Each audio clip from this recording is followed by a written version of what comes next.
Israel और Hamas के बीच जारी जंग में तो इजराइल को अब दिन में तारे नजर आ रहे हैं, तो वहीं इजराइल के इस पूरे नरसंहार के मामले को लेकर कोर्ट में घसीटने वाले दक्षिण अफ्रीका ने अपने इरादे को और बुलंद कर लिया है। दक्षिण अफ्रीका के इरादे और मजबूत हो गए हैं और मजबूत इस हद तक हुए हैं कि अब दक्षिण अफ्रीका ने न सिर्फ इजराइल बल्कि अमेरिका और ब्रिटेन को भी आईसीजे के कोर्ट में घसीटने का इरादा जाहिर कर दिया है।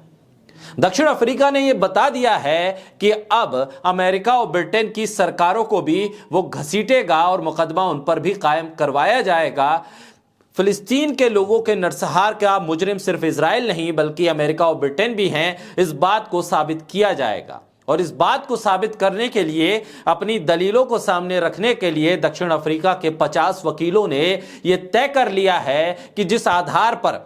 वो फिलिस्तीन के लोगों के नरसंहार के खिलाफ इजराइल को जेनोसाइड का अपराधी बताने के लिए, इसका दोषी बताने के लिए आईसीजे में गए थे, बिल्कुल वैसे ही अमेरिका और ब्रिटेन की सरकारों को भी अदालत के कटघरे में खड़ा किया जाएगा। बोलता हिंदुस्तान पर मैं हूं आपके साथ मिर्जा शाकिर अली बेग। लगभग 50 दक्षिण अफ्रीकी वकील इस आधार पर अमेरिका और ब्रिटेन की सरकारों के खिलाफ अलग अलग मुकदमे तैयार कर रहे हैं कि वो फिलिस्तीन में इजरायली बलों के द्वारा युद्ध अपराधों में शामिल हैं। यानी फिलिस्तीन के लोगों के कत्ल में जहां इजराइल मुजरिम है, तो फिर अमेरिका और ब्रिटेन भी किसी से कम नहीं है, ये दोनों भी युद्ध अपराधी हैं। दक्षिण अफ्रीका ने इजराइल के बाद संयुक्त राज्य अमेरिका और ग्रेट ब्रिटेन के खिलाफ युद्ध अपराध का मामला दर्ज कराने की घोषणा कर दी है। 50 टॉप दक्षिण अफ्रीकी वकीलों ने इस बात की घोषणा की है कि गाजा में युद्ध अपराध करने के लिए संयुक्त राज्य अमेरिका और ब्रिटेन को इजराइल का साथ देने को लेकर वो अंतर्राष्ट्रीय न्यायालय से दंडित करवाएंगे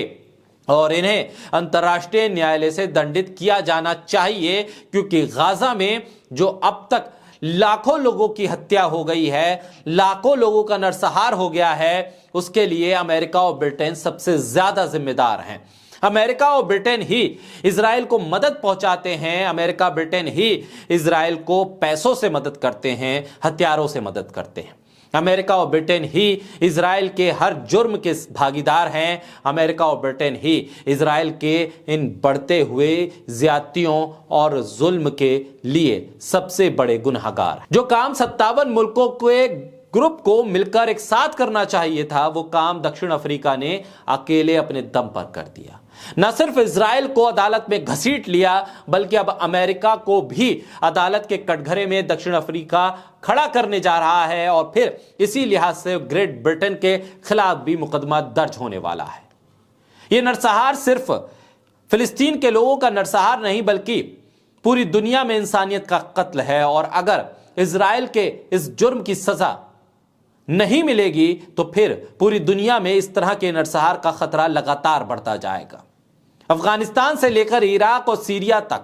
सबने देखा कि किस तरह से अपनी दादागिरी के चलते, अपने वर्चस्व के चलते, अपनी मोनोपोली के चलते अमेरिका ने जहां चाहा वहां हमला कर दिया और जिसे चाहा उसे कत्ल कर दिया। जिसकी सरकार चाही उसकी सरकार को पलट कर रख दिया, लेकिन किसी ने रोकने की कोशिश नहीं की। लेकिन अब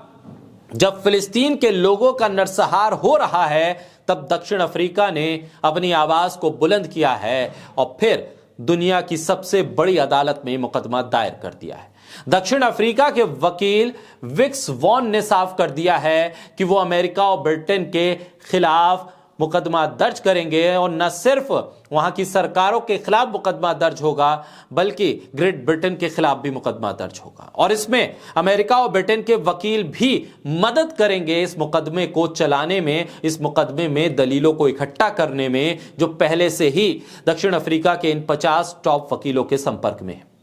ऐसे में आईसीजे को पत्र लिखकर इजराइल और उसके समर्थकों पर मुकदमा चलाने की